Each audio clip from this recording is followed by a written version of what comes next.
Oh, hi.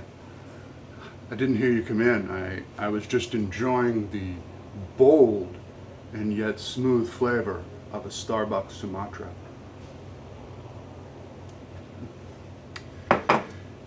Citizens of Los Angeles, I urge you to take your meds as prescribed by your physician. I have a standing rule that anyone I encounter in the city of Los Angeles and environs is batshit crazy and off their meds until I know otherwise. There are three types of crazy person in the city of Los Angeles and environs. There's the people who are crazy because they're in show business. There are the people who are crazy because they're not in show business. And the craziest of the bunch are the people who are crazy because they used to be in show business. Now, imagine this. Imagine you're a little kid who has never felt validated. You have that feeling that you don't really even exist. You don't have a sense of self. You're not sure you exist in a very cosmic sense. And then suddenly you discover drama club. And suddenly you get a sense of validation for the first time ever. And when that awakens a sense of self, which is a good thing, you import cosmic meaning to that. You think God has chosen you to be an actor. You have made the common mistake of mistaking your own ego for God. Very, very common mistake.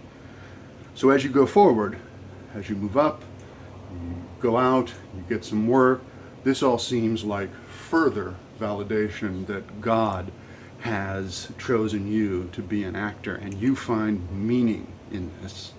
And then suddenly, for reasons that were not inside your control, you are suddenly not on television anymore. You are suddenly not getting the work you used to get.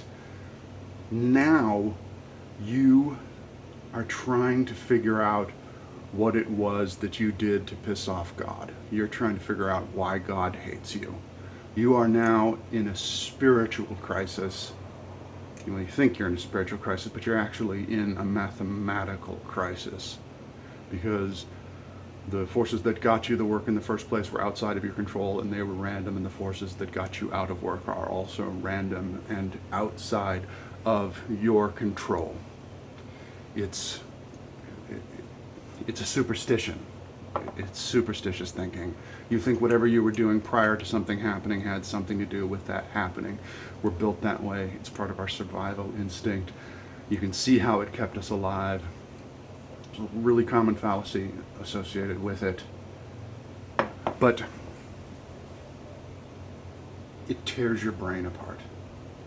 Imagine if you leave a cup of coffee out, say a cup of bold Starbucks Sumatra coffee, and you leave this coffee out in your coffee cup. At a certain point, the acidity of the coffee will eat through the wax coating of the inside of the paper cup, and it will eventually saturate the paper of the cup itself. All that the wood fiber in there, they all are going in the same direction. They're coherent, they're cohesive, and that's what gives it its structure. But once the fluid soaks into it, that stuff decoheres. It goes into a state of decoherence, and it can't even hold up the relatively light weight of the liquid in the cup, and it falls apart. And that's what superstition does to the human mind. The mind shreds. And we see that walking around on the street all day, every day in the city of Los Angeles. People completely swamped in their own magical thinking, and they're ill, and they're in pain, and you just feel bad for them. It's really common to fall for this, particularly if you're sensitive, you're creative, but I think the button for this whole thing is try to stay with what's real. And try to stay to what's real. Endeavor mightily to be not crazy.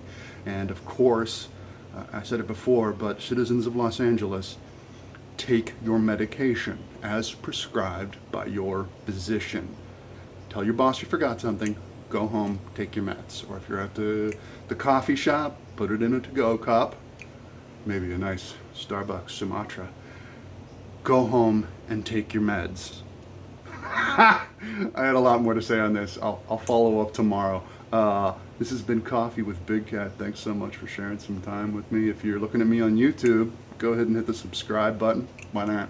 And if you're watching this on Facebook, it wouldn't hurt you to like it. It wouldn't hurt. I mean, you watched the other two, you didn't click like. You can click like now. What's it gonna do? You know what I mean? It's just a like. Because I need that validation. And if I don't get it, I'll try to figure out why I didn't get it. And I'll have a spiritual crisis when I'm actually having a mathematical crisis. Take care, pals. I'll see you.